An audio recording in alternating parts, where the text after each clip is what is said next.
Ayun, so blessed evening brothers and sisters. So andito tayo sa Airport Terminal 1 and susundo ulit tayo ng isa sa mga kliyente natin na nanggaling ng Pilipinas.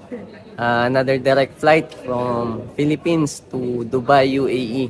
So i-ask lang natin si ma'am kung ano ba yung mga hinanap sa kanya ng immigration na documents, ano yung mga tinanong sa kanya, and gano'n ba naging kabilis yung proseso, or gano'n ba naging kasmooth yung process natin sa kanya. So, hintayin na lang natin si ma'am kasi kalalapag lang. Kumusta ma'am? Welcome to Dubai. Doon po tayo. So, si Ma'am DB from Manila to... Actually, taga Mindanao siya. So, from Mindanao to Manila to Dubai, UAE. So, bago ang lahat, ma'am, tanungin lang kita, kumusta po yung flight mo? 100% okay.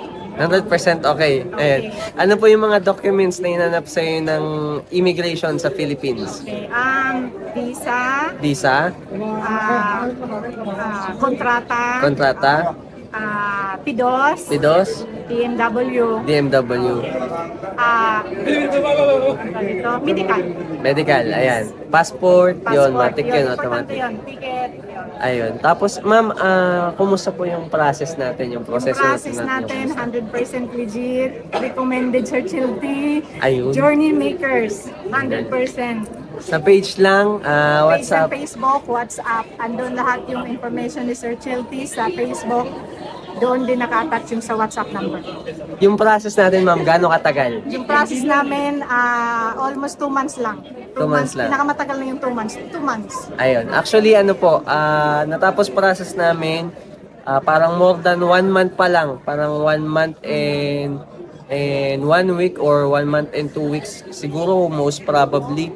Pero si ma'am, nakalipad siya magto 2 months kasi medyo may hinintay pa kami yung sa ticket ni ma'am para talagang Hindi smooth talaga, yun talaga. yung pagpasok ni ma'am. So, ayun, so far, okay naman. So, ano yung mare-recommend mo? Ano yung masasabi mo sa mga kabayan na gustong pumunta ng UAE? Pumunta na kayo ng Dubai, kontakin niyo si Sir Chilty, Journey Makers, kontakin niyo legit talaga. Ayun. 200% legit. Ayun. Grabe naman Ay recommendation mo. nako, talaga. Based Pwede- on my experience.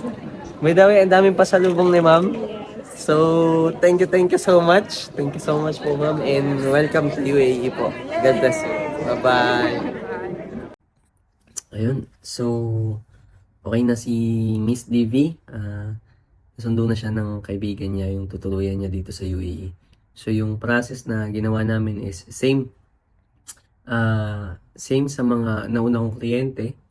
Meron siyang employer na nag-process ng visa niya. So, ginawa namin is job order sa Polo, and then after ng Polo, padala ng document sa Philippines. Tapos, yung agency sa Philippines, yung nag-asikaso ng PIDOS, ng OEC, and some other government sector na need lang approval para makalabas si Ma'am DV. So, dumaan si Ma'am sa tamang way, sa legal way. So, nagpa-medical din siya sa Philippines. Kumuha din siya ng MBI. Hindi ko kasi na-vlog yung last part kanina kasi sobrang sakit na ng ulo ko kaya pinili ko na lang umuwi. But anyway, Ma'am DV, thank you so much po sa lahat ng pasalubong nyo. Nadala niyo po para sa akin. Sobrang na-appreciate ko. And ang wife ko si Jovi, na-appreciate din po niya. And si Ma'am Lilian din pala. Hindi ako nakapag-thank you kasi nung nakaraan, meron din siyang dalang pasalubong sa akin, napakarami. So, thank you so much po sa mga kliyente na nag-e-effort na bumili ng pasalubong para po sa akin, sa amin. So, nakaraan pa ako nag-crave dito, banana chips na may honey. Banana chips na may honey. So, sa mga kliyente na pupunta po ng UAE, ayan, tumatanggap po ako ng pasalubong. Kahit anong klase pasalubong. Pero lang, meron din siyang durian na dala. Thank you po. Ang dami.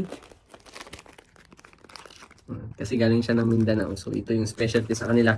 Durian, candy, paano siya? Ma'am, thank you so much po and God bless you po.